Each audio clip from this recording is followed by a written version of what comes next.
Hi, I'm Apple Barreto, Corporate Communications Head for Pueblo de Oro Development Corporation.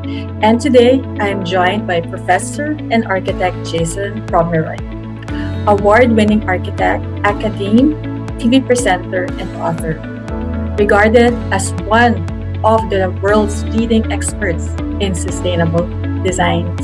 Thank you for joining us, Architect Jason Pomeroy. Can you share with us what's keeping you busy? Oh my goodness, where do I begin?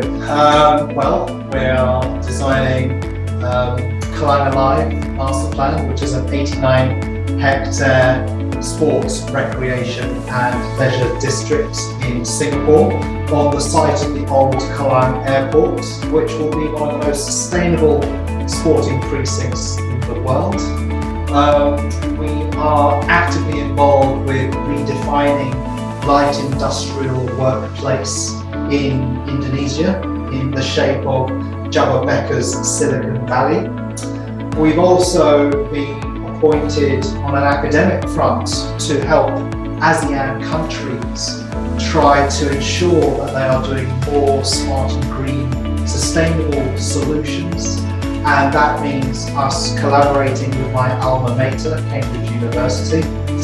And then on the TV front, we continue to kind of wax lyrical about the green agenda on various TV channels, and I'm about to zoom off after this interview with your good self to speak to German TV. So, ticking the boxes, I guess, of design, research and TV, keeping me busy, keeping me up at night.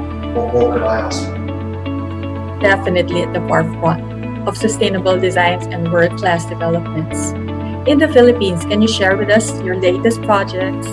We've been working from the macro scale of districts to the micro scale of buildings, and I think that I'd like to think that our portfolio speaks for itself. I mean, if you look at some of the buildings that we've done around Makati, Ortigas, Commonwealth, we've had the privilege of designing from the high-rise nature of buildings like Town all the way through to something that is more beach-orientated in Playa Kallang, which was not only reinvigorating the shores of this beautiful beach, but also creating a master planned community of residential, retail, hospitality, and then through to light industrial and also affordable homes and affordable living set within verdant gardens with people like yourselves.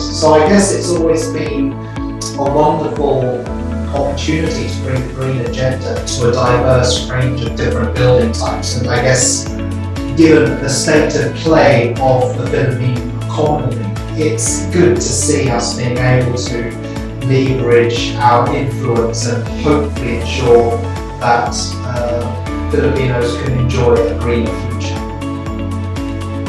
You mentioned about bringing the green agenda to a diverse product offering and being able to leverage your influence and hope that the Filipinos can enjoy a greener environment.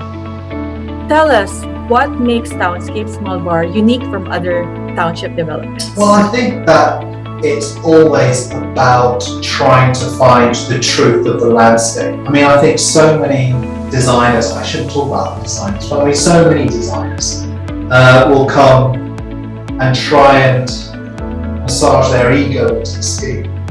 And it then becomes more about how showy it can be, as opposed to being true to nature, true to the place. And I think what I found remarkable about this particular site was the ravines, the topography of the landscape, this kind of natural beauty that was kind of laid down by God, if you will. And I wanted to try and ensure that those natural ravines, those contours in the landscape could evoke a community spirit, allow people to come, meet, greet and enjoy the great outdoors, obviously post-COVID depending, and ultimately allow the landscape to sing and speak for itself, and the development then fall around it to ensure that people can step out of their home and know that within close proximity they can actually enjoy nature. So less about my ego, more about what the place is talking to me about, and that's what I thought was particularly unique. There's a notion that sustainable designs or sustainable developments are expensive. What's your position on this? Nonsense. Basically says that, don't know what they're talking about. And I think that, I find it hilarious when I have to go to conferences and give keynotes and I hear about all of these architects and designers sticking in, these green technologies strapped to a building and basically saying how green it is, and I'm thinking you're just adding cost to your building. You just need to go back to basics. Natural light, natural ventilation, locally sourced materials, not cutting and filling huge parcels of land, but work with the contours of the land. And that is actually incredibly affordable. Sustainability, sustainable design is affordable design. And I basically find it so funny when people get up on stage and start waxing lyrical about technologies. Well, look, I've designed smart and green cities, buildings. I've had the privilege of doing some really quite forward-looking advanced architecture, like the first carbon negative house in Singapore, the first zero carbon house in Asia. And we've still been able to deliver these buildings at the cost of the business as usual. And I think that gone are the days that we should be kind of looking at how technology is something that we just add onto a building and nobody talks about the cost until right at the end and they think, hold on a second, this is actually costing us more than we thought. No, you design with the climate in place, you design with the people's culture in place, you design with the landscape in place, and if you ensure that you're capturing the cultural idiosyncrasies of the people, capturing the climate and using the lie of the land, there's every chance that you can be creating an affordable, sustainable design. How is Townscape Small Bar compared to your other projects? Oh, I'm not going to compare you. I can't do that because every place is different. It is unique, it is different, it doesn't compare, it cannot compare, because at the end of the day, every single design that we do is not off the shelf. If it was off the shelf, I could compare, but it's not. It has to be unique to the place. Okay, lastly, what can you say about Pueblo de Oro as a developer?